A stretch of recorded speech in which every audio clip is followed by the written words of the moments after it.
Hello again from the mountains here. The weather's still pretty nice, so it's good to sit outside.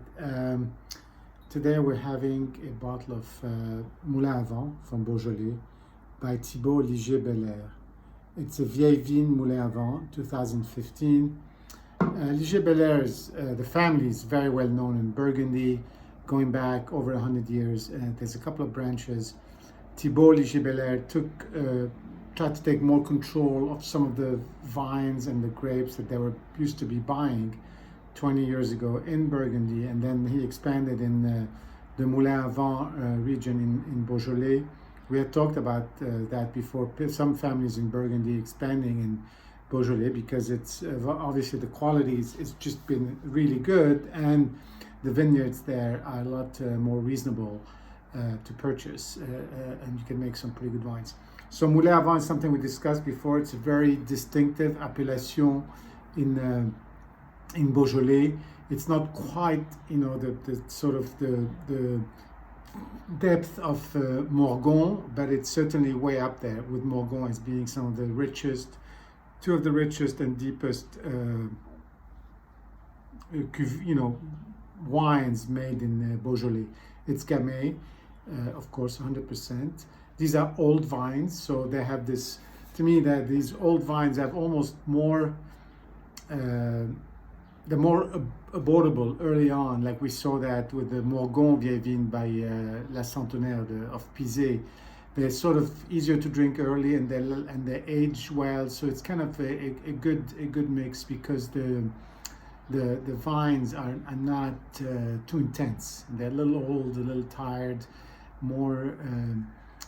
The yields are lower, but they're not more concentrated either. So it's just kind of one of those mellower wines to me, anyway.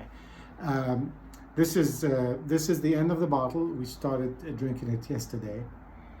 The color is just this beautiful deep garnet, and I really like that in these Moulin à Vents. It's not as dark as the Morgon.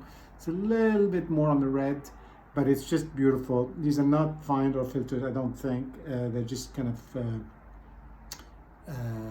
pretty much the way they are. And Liger Belair does try a lot to instill more natural winemaking methods into everything they do. On the nose, there's a little bit of that cherry candy.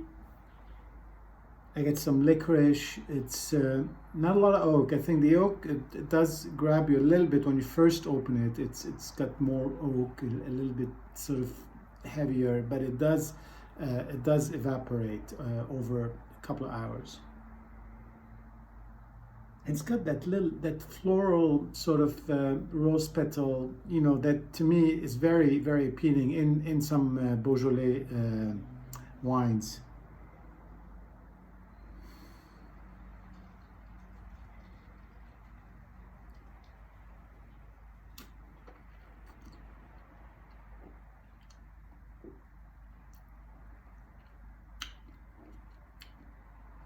It's got some of that acidity you find in the Burgundy wines, but it's very pleasant. It's just a delight, really. It's sort of good everywhere, on the front, on the palate.